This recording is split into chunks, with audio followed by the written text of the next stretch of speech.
Hello everyone, welcome to the video. In this video, we are going to discuss about logical functions of the Excel. So logical functions जैसे कि इनके नाम से ही पता चल रहा है कि एक लॉजिक प्रोवाइड किया जाएगा और उसके बेसिस पर ये ऑपरेशन परफॉर्म। और इन लॉजिकल फंक्शन में कई डिफरेंट डिफरेंट फंक्शन आते हैं जैसे कि इफ, एंड, और भी काफी सारे फंक्शन में आते हैं। तो एक एक करके इन्हें देखते हैं ये क्या होते हैं लॉजिकल फंक्शंस। जैसे कि डेफिनेशन से ही पता चल रहा है कि लॉजिक हम प्रोवाइड करेंगे और फिर ऑपरेशन करेंगे। तो सबसे पहले इफ के ऊपर ही अप्लाई करते हैं। तो check whether a condition is met and return one value if true and another value if false। If simply एक कंडीशन को चेक करेगा और ये देखेगा कि जो कंडीशन आपने प्रोवाइड करी है क्या वो ट्रू है। अगर ट्रू है तो ट्रू के लिए क्या वैल्यू आनी चाहिए, अगर फॉल्स है तो फॉल्स के लिए क्या वैल्यू आनी चाहिए। तो ये काम है इफ का। इफ जैसे ही आप सेलेक्ट करेंगे तो आपको सिंटैक्स शो होगा लॉजिकल टेस्ट, ये आपसे पूछेगा। सबसे पहले आपको एक लॉजिकल टेस्ट प्रोवाइड करना है जिसे ये चेक करके बताएगा कि ये ट्रू है या फॉल्स। लॉजिकल टेस्ट के लिए अभी मैं एक एग्जांपल के लिए जैसे पीस वाला सेल मैंने ले लिया। और मेरा लॉजिकल टेस्ट ये है कि अगर ये पीस ग्रेटर देन 1000 है देन आउटपुट आना चाहिए हाई पीस, अदरवाइज आउटपुट आना चाहिए लो पीस। दैट मीन्स इफ इस लॉजिक को चेक करेगा कि ये जो E3 सेल है इसमें जो भी वैल्यू है क्या वो ग्रेटर देन 1000 है। अगर हाँ आंसर आता है yes this value is greater than 1000 then ये मुझे रिटर्न करेगा हाई पीस। और अगर आंसर आता है नो तो दैट मीन्स ये मुझे रिटर्न करेगा लो पीस, क्योंकि एक लॉजिकल ऑपरेशन है, लॉजिकल टेस्ट है, इसके दो ही आंसर हो सकते हैं, या तो ये कंडीशन ट्रू होगी या फॉल्स होगी। तो ट्रू के लिए भी हमने एक आउटपुट प्रोवाइड किया है और फॉल्स के लिए भी हमने एक आउटपुट प्रोवाइड किया है। So let's check high fees because this value is greater than 1000, right.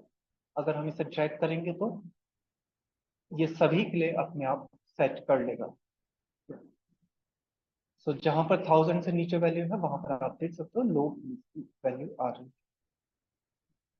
है। इस तरह से इफ काम करता है। बट इफ की ही फैमिली में जो एक प्रॉब्लम है वो ये है कि इफ जब आप लगाते हो तो एक ही लॉजिकल टेस्ट दे सकते, इसीलिए एक और सिंटैक्स है जो कि है इफ एस। इफ एस क्या करेगा, checks whether one or more conditions are met and return a value corresponding to the first true condition. यानी कि सिंपली वो इस चीज को चेक करेगा कि जो मल्टीपल कंडीशंस आप प्रोवाइड कर रहे हो वो सभी के सभी सही है या नहीं है, या उनमें से कौन सी सही है। बेसिकली जैसे अभी हमने इफ को लगाकर देखा तो उसके अंदर आप एक ही लॉजिकल टेस्ट दे सकते हो, लेकिन इफ एस की यही खास बात है कि आप इसके अंदर मल्टीपल लॉजिकल टेस्ट दे सकते हो। अगर आपको एक सिंगल लॉजिकल टेस्ट परफॉर्म करना है तो आप इफ के साथ जा सकते हो। अगर आपको बहुत सारे लॉजिकल टेस्ट एक साथ परफॉर्म करके देखने हैं स्टेप बाय स्टेप मैनर में, देन आप इफ एस के साथ जा सकते हो। इफ एस के लिए सबसे पहले एक लॉजिकल टेस्ट देना है, जैसे कि मैं इस वाले को अगेन एक लॉजिकल टेस्ट देते हैं this value is greater than 1000। Then comma जब आप करोगे तो ये आपसे पूछेगा वैल्यू इफ ट्रू। अगर ये लॉजिक ट्रू हो जाता है तो क्या वैल्यू चाहिए, तो सिंपली मैं फिर से वही लिख दे रहा हूँ हाई पीस। देन जैसे ही आप कॉमा करोगे रिमेंबर इफ में वो आपसे फॉल्स वैल्यू फिल करने को बोलता है, फॉल्स आउटपुट में आप क्या रिटर्न कराना चाहते हो। लेकिन इफ एस में ऐसा नहीं होता, ये आपसे लॉजिकल टेस्ट टू पूछेगा, दैट मीन्स आप फॉल्स वैल्यू के लिए आउटपुट दे ही नहीं रही। सिंपली लॉजिक टेस्ट वन दिया, उसके लिए अगर वो लॉजिक सही हो जाता है तो क्या आउटपुट आना चाहिए। देन आपने बताया कि लॉजिकल टेस्ट टू क्या होता है। जैसे लॉजिकल टेस्ट टू के लिए मैं इसको एक लॉजिकल टेस्ट बना लेते हैं कि अगर उस स्टूडेंट का टोटल ग्रेटर देन 150 है तो वैल्यू ट्रू। दैट मीन्स अगर आपने जो दूसरा लॉजिक दिया है अगर वो ट्रू हो जाता है तो क्या आउटपुट चाहिए। तो मैं इसमें आउटपुट दे दे रहा हूँ गुड स्टूडेंट। तो देखिए यहाँ पर हमने दो लॉजिक दे दी।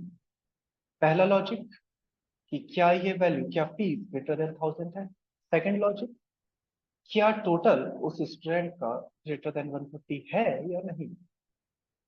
अगर आप इसे नोट करेंगे तो आप इसका आउटपुट क्या आएगा। एक्चुअली में इसका आउटपुट सिर्फ और सिर्फ कंडीशन वन के लिए आएगा, लॉजिकल टेस्ट वन के लिए आएगा।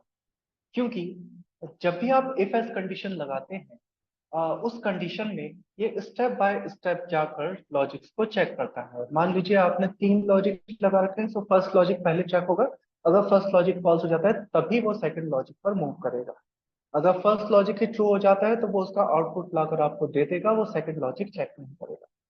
बट अगर फर्स्ट लॉजिक आपका फॉल्स हो जाता है then it will move to the second logic, और उसके बाद then it will move to the third logic, like that. मतलब अगर फॉल्स होते रहे तभी, अगर सेकंड लॉजिक ट्रू हो गया, फर्स्ट लॉजिक फॉल्स है, सेकंड लॉजिक ट्रू हो गया, तो सेकंड लॉजिक को वो आंसर लाकर दे देगा। ओके, जैसे मैं आपको यहाँ पर करके दिखाता हूँ, इसी वैल्यू को जो हमने लगाया है इसी लॉजिकल टेस्ट को चेंज करता हूँ कि E3 की वैल्यू ग्रेटर देन 2000 है, तो हम देख सकते हैं कि ये ग्रेटर देन 2000 नहीं है। दैट मीन्स फर्स्ट लॉजिक आपका फॉल्स है, लेकिन सेकंड लॉजिक आपका सही है, ट्रू है।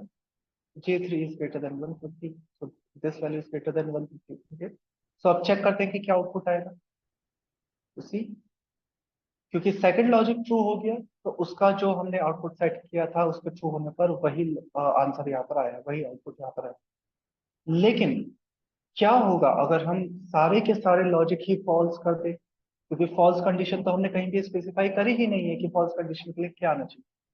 तो क्या होगा अगर हम सारे लॉजिक्स को फॉल्स कर दें, तो इसे भी हम फॉल्स कर देते हैं कि this value is greater then 250, तो नहीं, ना ही ये वैल्यू ग्रेटर देन 250 है, ना ही ये वैल्यू ग्रेटर देन 250। तो क्या करें, एंटर करते हैं और आप देख सकते हैं NA, यानी कि नॉट एप्लीकेबल। यानी कि ये बताना चाह रहा है कि जो जितने भी आपने कंडीशंस लगाई हैं, जितने भी आपने लॉजिक्स लगाए हैं, वो यहाँ पर अप्लाई नहीं होते। तो ऐसी कंडीशन में ये NA एरर आपको देखने को मिलेगा। और जब हम इसकी बात कर ही रहे हैं, इफ की फैमिली की बात कर ही रहे हैं, तो इफ फैमिली का ही एक पार्ट होता है if NA।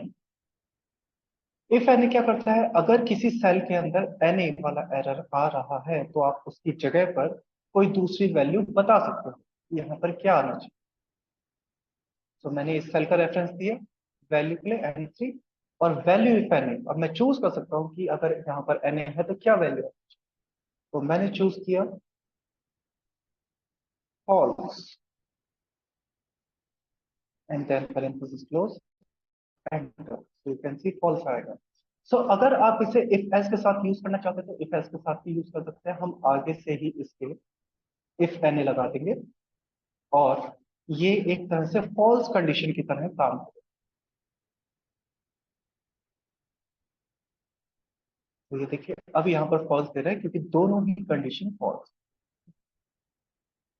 So this is about if, and that's all for this video. I hope you will be able to understand it. Thank you.